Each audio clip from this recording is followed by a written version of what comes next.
अज्ञानतिमिरान्धस्य ज्ञानञ्जनशलाकया चक्षुरुन्मीलितं येन तस्मै श्रीगुरुवे नमः।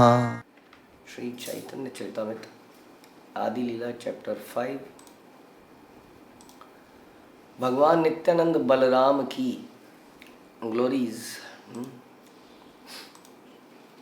महिमाएं। तो अभी तक हमने सुना कि चैतन्य महाप्रभु किस प्रकार से is none other than Krishna himself, और उनके आने के कारण क्या है। और अब हम सुनेंगे नित्यानंद प्रभु के बारे में। वंदे अनंत अद्भुत ऐश्वर्यं श्री नित्यानंदीश्वरं यस्य इच्छया तत्स्वरूपम अज्ञेन अपि निरूप्यते। मैं उन पूर्ण पुरुषोत्तम भगवान श्री नित्यानंद प्रभु को नमस्कार करता हूँ, जिनका ऐश्वर्य अद्भुत है और असीम है। उनकी इच्छा होने पर एक मूर्ख भी उनके स्वरूप को समझ सकता है। तो मैटीरियल बुद्धि की आवश्यकता नहीं है, क्योंकि मैटीरियल बुद्धि मैटीरियल चीज़ों को समझ सकती है। इस संसार में कोई व्यक्ति बहुत इंटेलिजेंट हो सकता है मैटीरियल स्टैंडर्ड्स के हिसाब से, कि उसने कुछ एग्जामिनेशंस को कंप्लीट किया है, लेकिन उसका ये मतलब नहीं कि वो इंटेलिजेंस के अनुसार भगवान को समझने में भी उतना इंटेलिजेंट होगा। इसलिए ऐसा नहीं है कि कोई बहुत ज़्यादा पढ़ा लिखा होगा तो बहुत अच्छा भक्त बनेगा, ऐसा बिल्कुल भी नहीं है, क्योंकि ये मैटीरियल स्टैंडर्ड है। ये पढ़ाई लिखाई आदमी किसी और तरीके से यहाँ पर अच्छा नंबर ले आता है, या जो भी है। तो वास्तविक बुद्धि जो कुछ और ही है, जो कि भगवान देते हैं। ददामि बुद्धि योगम, भगवान कहते हैं मैं वो बुद्धि प्रदान करता हूँ, लेकिन किसको?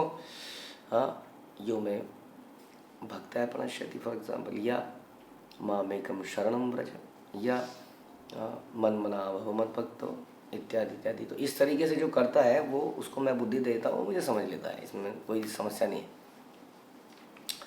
तो इसलिए कोई मूर्ख व्यक्ति भी उनकी इच्छा होने पर उन्हें समझ सकता है। मूर्ख व्यक्ति भी समझ सकता है, बिल्कुल निर्पट, अनपढ़ है, जड़ बुद्धि है, वो भी समझ सकता है। लेकिन यदि उसके अंदर श्रद्धा है, समर्पण है, तो इसलिए कोई परेशानी की बात नहीं है कि काश मेरी भी पढ़ाई लिखाई अच्छी जगह हो गई होती, काश मैं भी नंबर लाया होता, काश मैं एक बड़ा अफसर होता, या काश। हम बड़ा पछताते हैं कहीं जीवन में जब देखते हैं सब आगे निकल गए, ये भी आगे निकल गया, मैं तो यहीं रह गया, ना तो ज़्यादा पढ़ा लिखा हूँ, ना इंग्लिश बोल सकता हूँ, ना ही कर सकता हूँ। उस सब की कोई आवश्यकता नहीं है। आवश्यकता है प्रेम की, श्रद्धा की, जिसके आधार पर बड़े आसानी से मूर्ख भी समझ सकता है। लेकिन यदि उनकी इच्छा हो, इच्छा कब होगी नित्यानंद प्रभु की? जब वो समर्पण को देखेंगे। तो ऐसे नित्यानंद प्रभु को जो कुछ देखते ही नहीं है इंसान के अंदर कि कुछ है या नहीं है, श्रद्धा मात्र यही मूल्य, केवल श्रद्धा का मूल्य देखते हैं।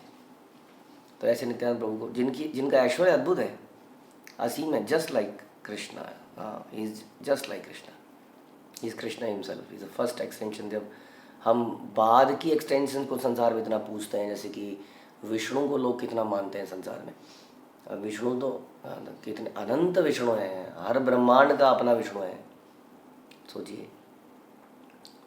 तो फिर ये तो नित्यानंद प्रभु ही हैं।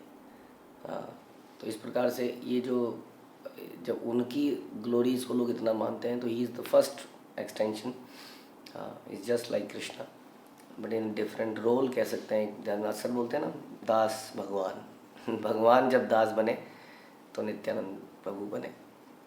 तो उनको हम नमस्कार करते हैं।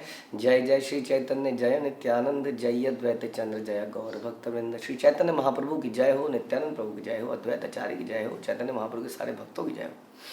यही षड श्लोके कहिले कृष्ण चैतन्य महिमा, पंच श्लोक के कही नित्यानंद तत्व सीमा। मैंने श्री कृष्ण चैतन्य की महिमा का वर्णन 6 श्लोकों में किया। अब मैं 5 श्लोकों में भगवान श्री नित्यानंद की महिमा का वर्णन करूंगा। सर्व अवतारी कृष्ण स्वयं भगवान, ताहार द्वितीय देह श्री बलराम। पूर्ण पुरुषोत्तम भगवान कृष्ण समस्त अवतारों के स्रोत हैं। हम जानते हैं भगवान बलराम उनके द्वितीय शरीर हैं। प्रथम तो वो खुद हैं, और द्वितीय शरीर क्या बने? बलराम बने। भगवान श्री कृष्ण परम भगवान है, आदि पुरुष हैं, ईश्वर के मूल स्वरूप हैं। उनके प्रथम विस्तार बलराम है। भगवान अपना विस्तार असंख्य रूपों में कर सकते हैं, जिनमें असीम शक्ति है। वे स्वांश कहलाते हैं। और जिनकी शक्ति सीमित है वो विभिन्न अंश कहलाते हैं, है ना। हम भी अंश हैं, वो भी अंश हैं, लेकिन हम विभिन्न अंश हैं।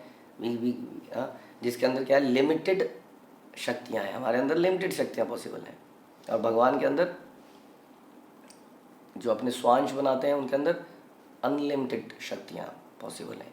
उसका मैनिफेस्टेशन ऑल दो लिमिटेड ही होता है, डिपेंडिंग ऑन कि किस तरह का रूप है। जैसे मत्स्य अवतार है, शक्ति अनलिमिटेड है, बट मत्स्य अवतार माखन चोरी नहीं करेगी। हाँ, वो कुछ लिमिटेड चीज़ करना है, उसने पानी में तैरना है, भयंकर पानी में तैरना है, ऐसे पानी में तैरना है जिसमें सारी मछलियाँ वगैरह अब समाप्त हो चुकी हैं। ऐसा नहीं है कि जब प्रलय आती है तो मछलियों के मजा आ जाते हैं, नहीं, वो सब वो ऐसा जल नहीं है वो जिसमें कोई प्राणी जीवित रह सके, सब खत्म है उससे पहले। हाँ, लेकिन वो मछली उसमें तैरती है, तो उसका लिमिटेड मैनिफेस्टेशन प्राकट्य शक्ति का होता है। लेकिन जीव तो चाहे टेढ़ा हो जाए, मेढ़ा हो जाए, उल्टा हो जाए, वो कुछ कर नहीं सकता, उसकी शक्ति बहुत सीमित है। ये अंतर। एक ही स्वरूप दो है भिन्न मात्र काया, आद्य काया व्यूह कृष्ण लीला सहाया। वे दोनों एक ही रूप हैं वास्तव में, केवल उनके शरीर में अंतर है। शरीर में अंतर है, गौर वर्ण है, श्याम वर्ण है। भगवान बलराम कृष्ण के प्रथम शारीरिक विस्तार हैं और कृष्ण की दिव्य लीलाओं में सहायक होते हैं। हाँ, तो जितने भी भगवान के विस्तार है ना, समझ लीजिए उसका पर्पस कृष्ण को संतुष्ट करना ही रहेगा, था ओरिजिनली हमारा भी। इसलिए जो प्रथम विस्तार है उसका पर्पस क्या बता रहे हैं? बता रहे हैं कि भगवान कृष्ण की दिव्य कार्यकलापों में अग्रणी सहायक, जो भगवान लीला करते हैं उसमें उनकी सहायता करना, मदद करना, ताकि उनको आनंद आए। ये पर्पस है हमारा। तो फिर हमारी क्या औकात है, सोचिए। जब बलराम जी का ये पर्पस है तो हमारा क्या पर्पस होना चाहिए हमारे जीने का, कि भगवान की लीलाओं में सहायक, हम कुछ सहायता कर पाएँ। रासलीला की बात नहीं कर रहे हैं, वो तो है ना, किसी भी प्रकार की हर जगह ज़रूरत है ना जीवात्मा की। प्ले में एक मेल लीड कैरेक्टर होता है, एक सिपाही होता है, तो आप ये नहीं कह सकते कि लीड कैरेक्टर मुझे बनाइए, क्योंकि बलराम जी भी लीड कैरेक्टर नहीं मानते हैं, बनने देते हैं अपने आप को, है ना। आप देखेंगे पूरी की पूरी कृष्ण लीला में बलराम जी कभी भी सेंट्रल पॉइंट नहीं बने थे, बनने नहीं दिया उन्होंने अपने आप को, है ना। सेंट्रल पॉइंट कृष्ण ही रहे, जबकि उनके अंदर भी हम तो यहाँ पढ़ तो यही रहे, he was as good as Krishna himself. तो उन्होंने लेकिन ये नहीं कहा कि ये आधा आधा करते हैं, चल एक राक्षस को तुम मारोगे, एक राक्षस को मैं मारूंगा, मेरी भी तो ग्लोरी होनी चाहिए। एक आध राक्षस मार दिया, प्रलंबासुर इत्यादि, बस कहानी में पूरा। अदरवाइज तो Krishna is my super hero. तो अब हमारे बारे में क्या कहा जाए, हम तो एनीवे सुपर हीरो बन भी नहीं सकते हैं। बलराम जी तो बन सकते हैं, उन्होंने दिखाया, उन्होंने अपने हल को खींचा तो यमुना जी का रास्ता बदल गया। हाँ, प्रलंबासुर को एक मारा तो समाप्त हो गया। तो वो जब उन्होंने अपनी शक्ति दिखाई है, तो हम तो कुछ भी करें ना, हम तो दिखा भी लें तो भी कुछ नहीं करते हैं। तो हमारे जीवन का क्या औचित्य होना चाहिए, ये हमें सोचना पड़ेगा कि भगवान की लीलाओं में, उनके कार्यकलापों में, जिसमें कि ये भी कार्यकलाप है जो इस वक्त हम कर रहे हैं, पृथ्वी एते आते यत नगर अधिग्राम सर्वत्र प्रचार होई बे मोर नाम। इससे बड़ी लीला क्या है? ये लीला ही चल रही है इस वक्त। हाँ, ये वास्तव में एक लीला है। जैसा कि भक्ति विनोद ठाकुर ने उस वक्त प्रेडिक्ट किया था कि संसार भर से गोरी चमड़ी वाले विदेशी, ये वो सब लोग आएंगे। कहाँ आएंगे? मायापुर के एक गाँव में, वहाँ पे आएंगे, एकत्र होंगे, संकीर्तन करेंगे, और पूरे संसार में हरिनाम। ऐसा कैसे? पूरे संसार में हिंदू तो बिल्कुल सीमित होते जा रहे हैं। तो हिंदू का प्रचार करने नहीं आएंगे, सनातन धर्म का प्रचार करने आएंगे। हाँ, बात एक ही लगती है, जो भी कह लीजिए कि ये जो भी धर्म है, कृष्णा है वगैरह, ये पूरे संसार में फैल जाएगा, ये तो पॉसिबल दिखता नहीं कहीं से। हाँ, हर घर में बाइबल पहुंच जाएगी, लगता है पहुंच सकती है भैया, क्योंकि हर शहर में अनेकों स्कूल खोल दिए हैं। हाँ, क्रिश्चियनिटी के मिशनरी एक्टिविटीज़ गली गली में चल रही है, हॉस्पिटल जगह जगह खुल चुके हैं। हर घर में बाइबल तो हो सकती है, लेकिन हर घर में गीता पहुंच जाएगी, कैसे पहुंच जाएगी पता नहीं। तो ये लीला नहीं है तो क्या है? तो इस लीला में हम यदि सहायक बनते हैं तो हमारे होने का औचित्य पूरा जाता है, राइट। नहीं तो आप अलग से चमकने का प्रयास कर रहे हैं और जुगनू की तरह, रात खत्म तो आपकी रोशनी खत्म। से ही कृष्ण नवद्वीप श्री चैतन्य चंद्र, से ही बल राम संगे श्री नित्यानंद। वे मूल भगवान कृष्ण नवद्वीप में श्री चैतन्य महाप्रभु के रूप में प्रकट हुए और श्री बलराम उनके साथ नित्यानंद प्रभु के रूप में प्रकट हुए। संकर्षण कारण तोय शाही, गर्भोदशाई च प्योधिशाई, शेषश्च यस्यांश कलास नित्यानंदाख्य राम शरणम ममास्तु।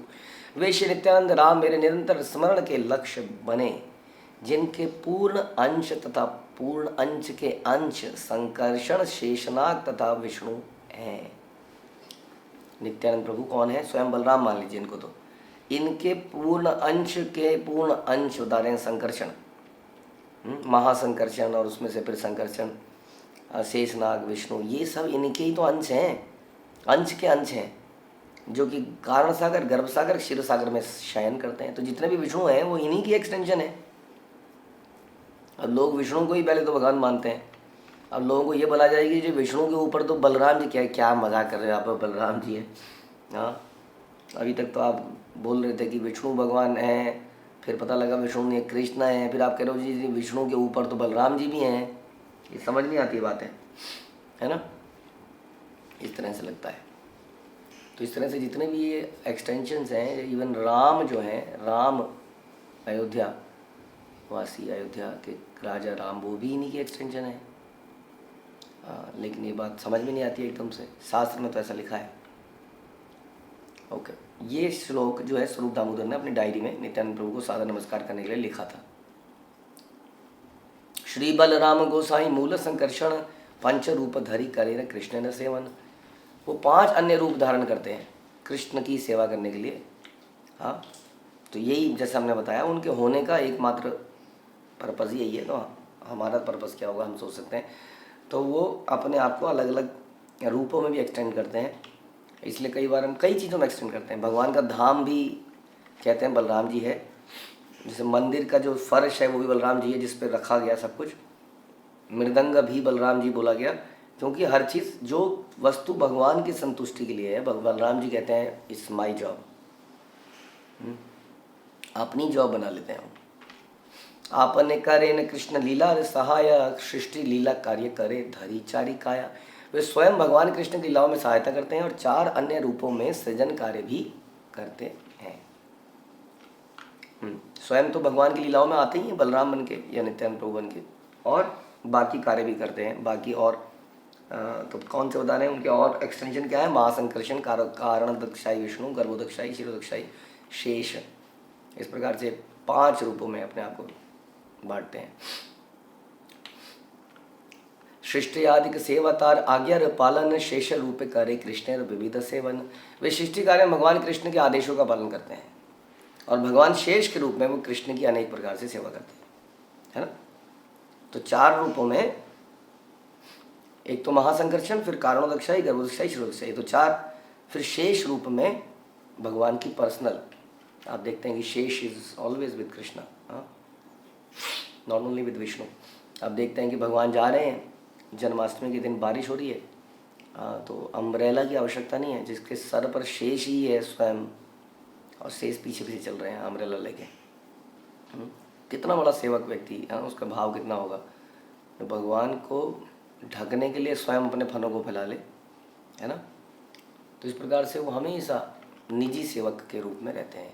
ये 5 पूर्ण अंश आध्यात्मिक तथा भौतिक दोनों ही जगत के कारण स्वरूप हैं। इन 5 रूपों में बलराम भगवान कृष्ण को उनके कार्यकलापों में सहायता करते हैं। इनमें से प्रथम 4 विराट जगत की उत्पत्ति के लिए हैं और शेष भगवान की निजी सेवा के लिए हैं। शेष अनंत कहलाते हैं क्योंकि वो असंख्य प्रकार से भगवान के अनंत विस्तारों की सेवा करते हैं। समझ में आया? अनंत शेष कहते हैं ना। तो 4 तो सृष्टि, मैं ये सोच रहा था इस बात को कि देखिए भगवान ने जो एक्सटेंशन बनाए इतने सारे, मुझे लगता है कितना काम बढ़ा दिया हम लोगों ने भगवान के लिए, कि उसमें से अधिकतर तो हमारे लिए हैं। ये सृष्टि का रचना ही हमारे लिए है, तो हमने कितना काम बढ़ा रखा है भगवान के लिए। एक तो आदमी एरोगेंट हो जाए बात ना सुने, निकल जाए, भाग जाए, उसको आनंद देने के लिए, उसको फिर से लाइन पे लाने के लिए भगवान को कितना कुछ कारणोदक साई, गर्भोदक साई, क्षीरोदक साई, ये वो इतना सारे युगा अवतार, ये मनवंतर अवतार, ये सारे के सारे केवल हमारे लिए हैं, ये सिर्फ हमारे लिए, क्योंकि हम बिगड़े हुए लोग कैसे लाइन पे आ जाएं। तो शंकरचंद जी ने हमारा भी दायित्व उठा रखा है इतना सारा, कितने एक्सटेंशन बना बना के भेज रहे हैं।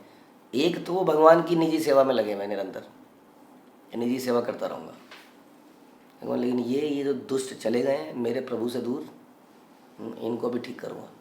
इनको ठीक करने के लिए अनंत अनंत शेष ने अनंत एक्सटेंशन बना ली, और इस सब के जिम्मेदार हम हैं। तो अच्छा नहीं लगता सुन के। ये तो कोई अच्छी चीज़ों के लिए एक्सटेंशन, भगवान लीला अवतार करते हैं, अपने धाम में लीलाएं करते हैं अलग अलग, अच्छा लगता है। लेकिन यहाँ पे तो उन्हें केवल हम जैसे लोगों के लिए अलग अलग एक्सटेंशन बनानी पड़ती है। बहुत काम बढ़ा दिया है, because of the arrogant souls, forgetful souls. So इसमें विशेष रूप से नित्यानंद प्रभु विशेष कृपा कर रहे हैं हर तरह से। गुरु के रूप में भी, गुरु भी उनकी एक्सटेंशन माने गए, और स्वयं भी अलग अलग अवतारों में आकर नित्यानंद प्रभु या बलराम भगवान ये कार्य कर रहे हैं। लेकिन at the same time is not, वो भगवान की निजी सेवा को नहीं छोड़ रहे हैं। दैट्स वाई इज अनंत। हम एक जगह पे, एक ही जगह पे एक साथ हर जगह नहीं उपस्थित रह सकते, पर अनंत शेष क्या कर रहे हैं, अपनी भगवान की जो पर्सनल सेवा है उसको छोड़ नहीं रहे हैं, और उसको भी अनेक रूपों में करते जा रहे हैं। सर्वरूपे आस्वादये कृष्ण सेवानंद, सही बल राम गौर संगे नित्यानंद। वे अपने समस्त रूपों में कृष्ण की सेवा करने के लिए, करने के दिव्य आनंद का आस्वादन करते हैं, और इसमें आनंद है उनको, कृष्ण की सेवा करने के लिए दिव्य आनंद उनका आस्वादन। यही सोच सकते हैं, क्योंकि संसार में अब कितना बड़ा हो सकता है कोई व्यक्ति। अब बलराम जी तक पहुंच सकता है पोजीशन में? नहीं पहुंच सकता। ब्रह्मा जी तक ही नहीं पहुंच सकता, बलराम जी तो क्या करेंगे। और वो बलराम जी को बड़ा आनंद आ रहा है इस कार्य में। इसी से पता चलता है कि ये आनंदमय कार्य है। सेवा करना is very pleasurable activity, satisfying activity, purifying activity. इसको करने का प्रयास करना चाहिए। वे बलराम ही भगवान गौर सुंदर के सहचर नित्यानंद प्रभु हैं। सप्तम श्लोकेर अर्थ करी चारी श्लोके, याते नित्यानंद तत्व जाने सर्वलोके। मैंने इस 7वें श्लोक की व्याख्या लगातार 4 श्लोकों में की है। इन श्लोकों से सारा संसार नित्यानंद प्रभु के विषय में सत्य को जान सकता है। जानता नहीं है ना संसार, ही तो समस्या है। कुछ है ही नहीं, एजुकेशन सिस्टम ही नहीं है, धार्मिक ज्ञान, आध्यात्मिक ज्ञान समाप्त हो चुका है, केवल मटेरियल नॉलेज रह गई है संसार में।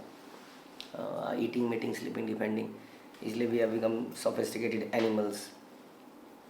तो ये ज्ञान अगर दिया जाए कि नित्यानंद कौन है, बलराम कौन है, तभी तो लोगों को समझ में आए कुछ। हाँ, हर जगह नहीं तो वही होगा, बोलो शंकर भगवान की। तो यही है, आते जाते कहते जाओ, जोर से बोलो जय माता दी, प्यार सारे बोलो जय माता दी।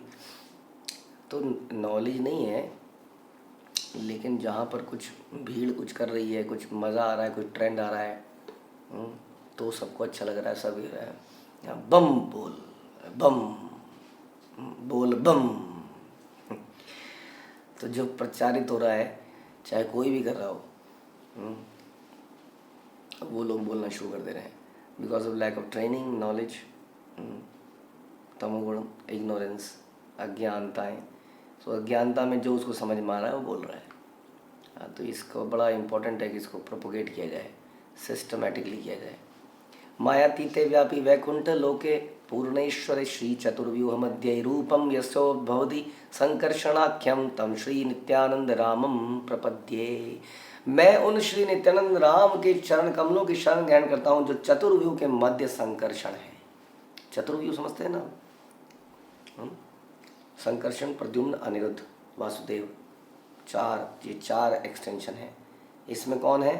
नित्यानंद संकर्षण। वे समस्त ऐश्वर्यों से युक्त हैं और इस भौतिक जगत से बहुत दूर वैकुंठ लोक में निवास करते हैं।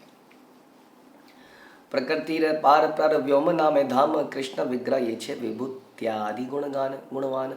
भौतिक प्रकृति से परे परव्योम अर्थात आध्यात्मिक आकाश है। यह साक्षात कृष्ण की तरह समस्त दिव्य गुणों यथा अच्छे ऐश्वर्यों से युक्त है।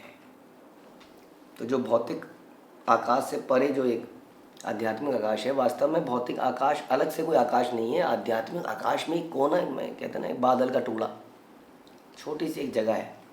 उस अनलिमिटेड आध्यात्मिक जगत में एक छोटा सा कोना है जिसके अंदर ये सारे ब्रह्मांड और असंख्य जो भी है वो सब उसके अंदर, महत्तत्व सब उसके अंदर है।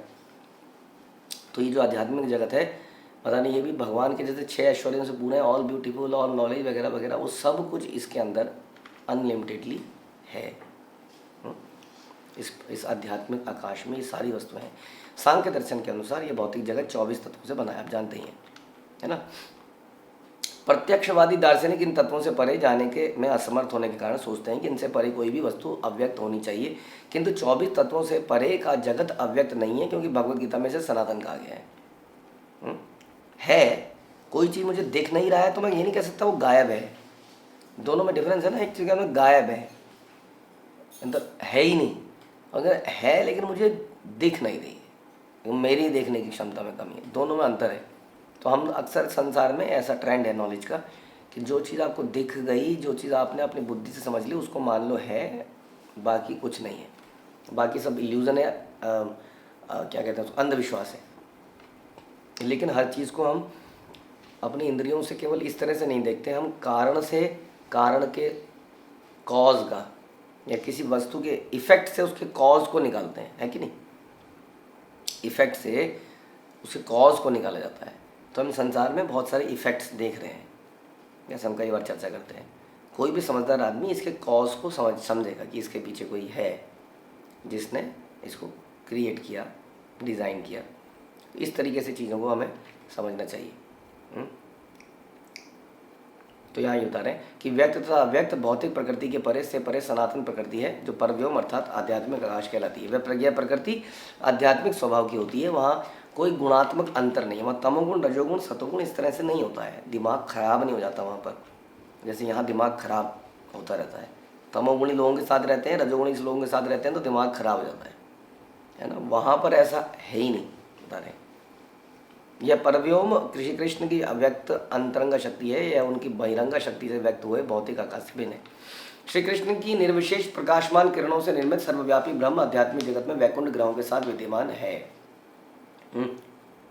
हमें परव्योम का कुछ कुछ अनुमान भौतिक आकाश की तुलना से लग सकता है ना, जो हम यहाँ देखते हैं यह आकाश, क्योंकि भौतिक आकाश में सूर्य की किरणों की तुलना ब्रह्म ज्योति से की जाती है, क्योंकि ब्रह्म ज्योति भगवान के प्रकाशमान किरणें हैं। ब्रह्म ज्योति में असंख्य वैकुंठ हैं, जगत हैं, जो आध्यात्मिक होने के कारण स्वतः प्रकाशित रहते हैं।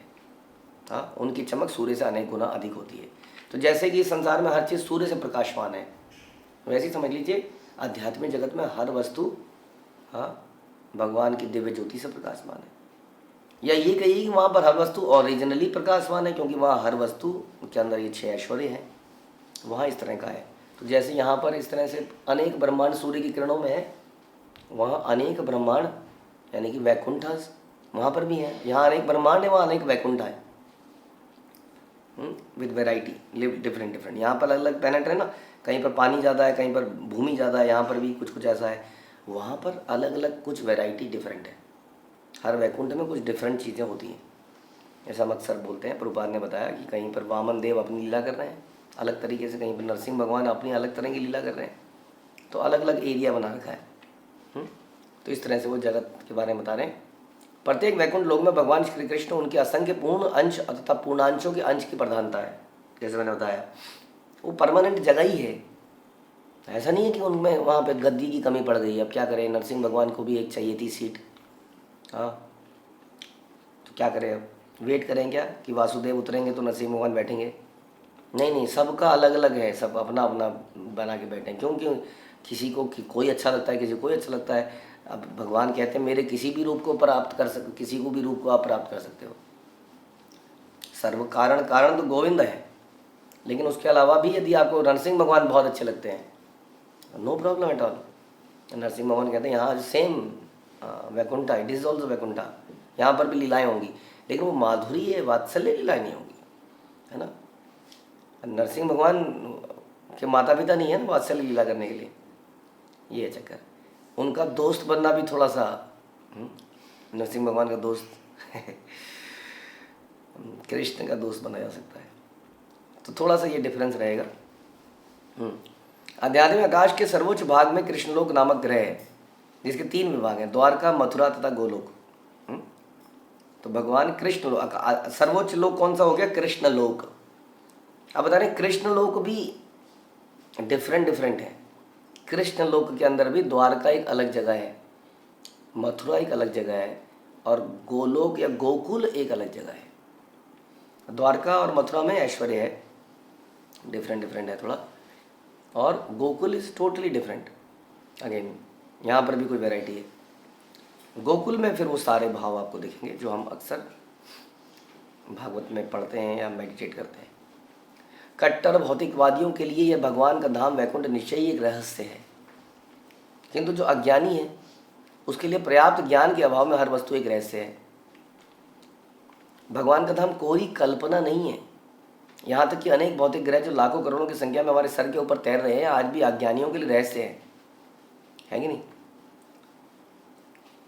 भौतिक विज्ञानी अब इस रहस्य को जानने का प्रयत्न कर रहे हैं, और एक दिन ऐसा भी आ सकता है कि जब इस पृथ्वी के लोग बाहरी अंतरिक्ष में यात्रा करने में सक्षम होंगे, जो कर ही रहे हैं अब, और इन लाखों ग्रह की विविधता को अपनी आंखों से देख पाएंगे, और हमें लगेगा कि हमने जीवन में सार्थकता पा ली यदि हम चंद्रमा पे चले गए। या प्रभुपाद पहले से बता रहे हैं यहाँ पर कि आप हाँ ऐसा देख पाओगे फ्यूचर में, इसमें कोई बड़ी चीज़ नहीं है, भौतिक चीज़ों को ही तो देख रहे हो अभी भी। फिर भी पॉइंट इज दिस, तो आपको समझना पड़ेगा। समझना क्या है? समझने की बात केवल यही है कि कैसे ये असंख्य वस्तुएं अपने आप टिकी हुई हैं, how it is so perfect कि चंद्रमा रात में हमें रोशनी देता है सोते हुए डिफरेंट काइंड ऑफ, और दिन में जगते हुए एक डिफरेंट रोशनी आती है। सूर्य और चंद्रमा, क्या ये इतना बड़ा एक तुक्का है? Then we are talking about science, we are saying ये रॉकेट इतने दिनों में अगर चंद्रमा में पहुंचना है तो इसमें इतना पेट्रोल डालना पड़ेगा, इतना ही डालना पड़ेगा, यहाँ से ये वाला इंजन निकल जाएगा, ये चीज़ अंतरिक्ष में रह जाएगी, ये आगे जाएगा, ये ऐसे होगा, ये ऐसे होगा। So much planning and controlling करके हम कुछ कर पा रहे हैं, तो हम ये कैसे मान सकते हैं कि ये एक अकस्मात घटना है कि ये चंद्रमा इतनी शीतल हमें रोशनी रात्रि में दे रहा है, दिन के समय जब हमें जगना है, कार्य करना है, तो सूर्य अलग प्रकार की रोशनी दे रहा है। इतने सारे फल फूल आ रहे हैं, हमारी ज़रूरतों के अनुसार आ रहे हैं, मौसम के अनुसार आ रहे हैं। हाँ, तो ये इसलिए समझदार व्यक्ति इसके पीछे सोचेगा कि यहाँ पर कोई ना कोई कारण है। यह पृथ्वी लोक विराट सृष्टि का केवल एक नगण्य स्थान है, फिर भी वैज्ञानिक प्रगति की मिथ्या भावना से गर्वित मूर्ख लोग इस लोक के तथाकथित आर्थिक विकास की खोज में अपनी शक्ति को केंद्रित किए हुए। बहुत शक्ति है मनुष्य के पास, अनलिमिटेड। देखिए चांद पे पहुंच गया मनुष्य, कहने के लिए अगर बोला जाए तो अब कुछ साधारण बात नहीं है ना? अपने ओरिजिनल हैबिटेट जहाँ पर ऑक्सीजन है, पानी है, उससे विपरीत ऐसी जगह में पहुंच जाना जहाँ पे इन सब चीज़ों का डिफरेंट एक एटमॉस्फेयर है, आप पहुंच जाना या किसी यंत्र को पहुंचा देना। लेकिन इतनी फोकस और इतनी एनर्जी अगर हमने आध्यात्मिक अनुशीलन में करी होती तो यहाँ पर तो हमने यान पहुँचाया है। हमारे योगी लोग अपने आप बैठे बैठे पहुँच जाते थे, अपनी आत्मा को शरीर से ले जाके वापस आ जाते थे, no expenditure at all, instead of expending billions of dollars. व्यक्ति बैठा है ध्यान में, योगी बैठा है, फट से निकल गया, घूम घाम के वापस आ गया। हाँ, that was the power of the yogis. अब देखिए भारत में कोई व्यक्ति आता है अचानक से, जैसे कि आजकल एक चल रहे हैं व्यक्ति जो कि मन की बात समझ लीजिए पढ़ लेते हैं, कागज़ में लिख के दे देते हैं, पर्ची उठा लेते हैं। अब ये सब क्या है? ये भी तो योगी। अब मैं हैरान रह गया कि वो व्यक्ति यूके में भी घुमाए और वहाँ के लोग भी बैठे हैं, बताइए जी बाबा जी बताइए। तो सोचिए कहाँ रह गई टेक्नोलॉजी? ये भी तो एक टेक्नोलॉजी है ना, और क्या है कि लोगों ने अपनी टेक्नोलॉजी को उनके चरणों में धर दिया। कुछ नहीं, अभी तो केवल इतना बता दिया है कि प्रॉब्लम क्या है आपकी लाइफ में, ये चल रहा है ना, चल रहा है ना। अरे आपको कैसे पता? आप बताइए, अब हम रॉकेट भेज रहे हैं, है ना, अब ये तो उससे बहुत बड़ी टेक्नोलॉजी हो गई नहीं? रॉकेट तो अगेन कुछ ना कुछ फिजिकल और फिजिक्स केमिस्ट्री जो भी लॉज है उसके हिसाब से आपने बनाया है। ये ग्रेविटी है, इसको इतना फोर्स से भेजना पड़ेगा, ये वो जो भी आपने लॉ बनाया, अब वो तो फिर भी कैलकुलेशन है। यहाँ तो क्या कैलकुलेशन करी जाए बताइए, कि आपके मन में क्या चल रहा है। अब फेस रीडिंग कर लेंगे, नेत्र रीडिंग कर लेंगे, उससे कितना रीडिंग कर लोगे आप? वो साधारण बात नहीं है, तभी तो व्यक्ति इतना फेमस हो गया, कुछ तो है। हाँ, जो अंग्रेज लोग भी नतमस्तक होते जा रहे हैं। तो सोचिए कि ये जो ज्ञान है वास्तव में कितना डीप हो सकता है। अगर इस पे प्रभुपाद कह रहे हैं, इस पे energy and time money waste invest करी जाती जाए तो, हाँ, इसके लिए यूनिवर्सिटीज़ खोली जाए इसके अध्ययन के लिए, तो कितना आर्थिक विकास वास्तव में हो सकता है, कितना आर्थिक विकास हो सकता है। अगर जस्ट वैदिक जैसे जैसे अगेन आप देखिए, अब हम देख रहे हैं कि हरित क्रांति हुई, अब उसके ऊपर डिफरेंट क्रांति हो रही है। आज हरित क्रांति हुई लोगों में, अब मुझे कोई बता रहा था कि पंजाब में सबसे ज़्यादा कैंसर के मरीज हैं। अब बता रहे थे पंजाब में सबसे ज़्यादा वेजिटेशन वगैरह जो भी है अनाज खेती, भारत में खेती में पंजाब हरियाणा में सबसे ज़्यादा खेती होती है। सबसे ज़्यादा इसका मतलब यूरिया पेस्टिसाइड्स इन्हीं जगहों में डलते हैं। तो बड़ी अच्छी उन्होंने लॉजिक बताया कि बोलो जी सिगरेट स्मोकिंग से ज़्यादा खतरनाक है पासिव स्मोकिंग। अगर आप स्मोक करने वाले के आसपास रहते हो तो फूंक मारना सामने वाले के मुंह पे,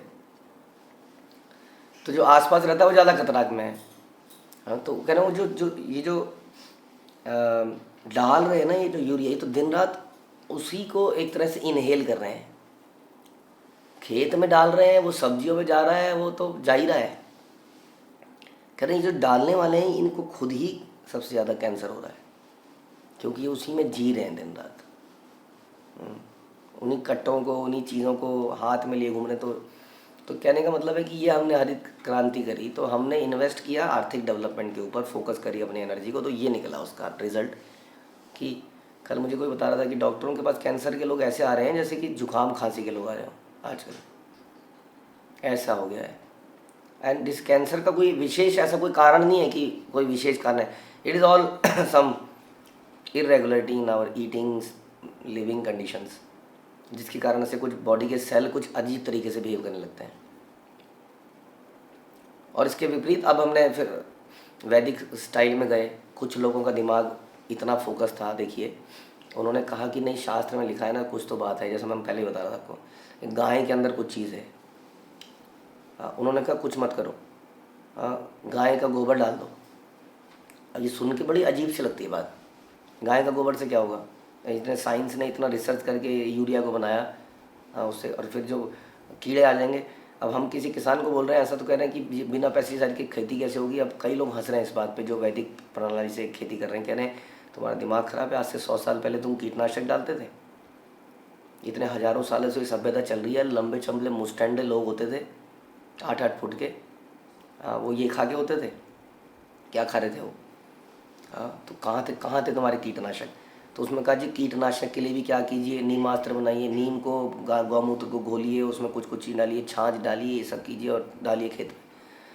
तो ये खेती किस पे आधारित हो गई? ये अब इसने, अब हम बस इतनी बात समझाना चाह रहे थे आपको कि एक जगह तो आपने इतना बड़ा इन्वेस्टमेंट कर दिया अपनी बुद्धि के अनुसार कुछ रिसर्च करने में। अगर उतना उसका कुछ % इन्वेस्टमेंट हम इस पे कर देते कि हमारे शास्त्रों में क्या कहा है, तो अब जब थोड़ा बहुत जो कर रहा है उसमें चमत्कार होता हुआ देख लिया। गवर्नमेंट ने बोला 0 बजट खेती।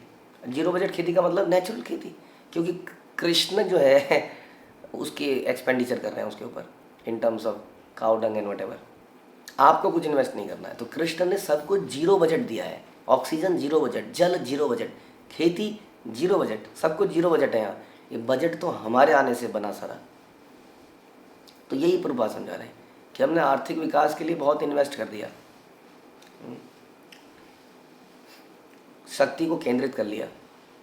उन्हें ज्ञात ही नहीं कि भगवान ने सब कुछ ऑलरेडी दिया हुआ था, उस पर बस बिलीव करना था और आगे बढ़ना था। उस नॉलेज पे क्यों ना इन्वेस्टमेंट किया? चलिए हम कहते हैं ऐसी यूनिवर्सिटीज़ क्यों ना खोली जाए जो लाइफ को प्राकृतिक तरीके से जीना सिखाए और प्राकृतिक तरीके से व्यक्ति हरे कृष्णा का मंत्र जपे, एक जीवन का पार्ट हो, ऐसा सिस्टम बने घर में नामकरण है, आइए जी हरे कृष्णा, शादी है, आइए जी हरे कृष्णा करते रहिए।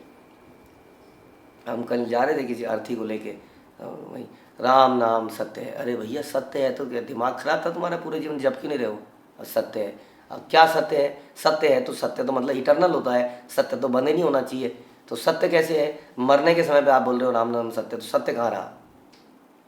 अगर ये सत्य है तो अर्थी को के बाद जब घर जाओगे तो जपते रहो ना इसको, जब ये सत्य है तो ये कहने का मतलब है कि रिचुअल्स थे, लेकिन रिचुअल्स पे इन्वेस्टमेंट ना होने के कारण, समय की, हमारी लक्ष्मी की, वो रिचुअल समाप्त होते चले गए और बिल्कुल सब कुछ समाप्त हो गया। आधुनिक खगोल विज्ञान के अनुसार चंद्रमा की गुरुत्वाकर्षण शक्ति पृथ्वी से भिन्न है, अतः यदि मनुष्य चंद्रमा पर जाएगा तो वहाँ पर भारी बोझ उठा सकेगा और लंबी छलांग मार पाएगा। रामायण में वर्णन आता है कि हनुमान जी पर्वत जैसा भारी बोझ उठा सकते थे, सागर को पार कर सकते थे। यानी कि टेक्नोलॉजी तो है, कहीं ना कहीं केवल ग्रेविटेशनल फोर्स के साथ खेलना ही तो है। थोड़ा सा दिमाग लगाए तो हनुमान जी ने कहीं ना कहीं कुछ ना कुछ तो बता रहे, कुछ ना कुछ रहा ना, कुछ विज्ञान जो ग्रेविटेशनल फोर्स के साथ खेल गया तो हल्की हो गई चीज़, बस इतना ही तो है। आप पानी में जाते हो, पानी में अपना वजन आप देखो एकदम हल्का हो जाता है। तो कुछ कई सारे साइंस हैं। आधुनिक सभ्य मनुष्य का सबसे बड़ा रोग ये है कि उसे शास्त्रों की हर बात पर अविश्वास है। श्रद्धा विहीन अविश्वासी लोग आध्यात्मिक साक्षात्कार में कोई प्रगति नहीं कर सकते, क्योंकि वो आध्यात्मिक शक्ति को समझते ही नहीं है। बरगद के एक छोटे से फल में सैकड़ों बीज होते हैं और हर बीज में एक विशाल बरगद का पेड़ उत्पन्न करने की शक्ति है, जिसमें लाखों ऐसे और फल उत्पन्न हो सकते हैं। प्रकृति का ये नियम है कि हमारी आंखों के सामने दिखता है ये जो होते हुए बरगद का पेड़ का एग्जाम्पल, किंतु ये किस तरह कार्य कर रहा है ये हमारी समझ से परे है। How it is possible? ये पेड़ के अंदर इतनी नॉलेज है कि रिक्रिएशन कैसे करी जाए। Is it by chance? पेड़ को पता है कि अपना परिवार को कैसे बढ़ाना है और अनलिमिटेडली बढ़ाना है। अगर आप पता है जंगल ऐसे तो बनते हैं आजकल, तो पेड़ों के आसपास क्या होता है, पक्की सड़कें हैं। हम तो देखते हैं पीपल के पेड़ के, बरगद के पेड़ से इतने बीज गिरते हैं, इतने बीज गिरते हैं कि वहाँ असंख्य लाखों करोड़ों।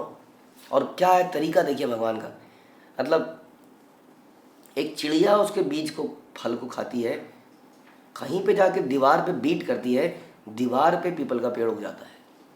सोचिए, ये मधुमक्खी है, वो रस पीने आई है, लेकिन मधुमक्खी के शरीर में बाल होते हैं ऐसे बहुत सारे।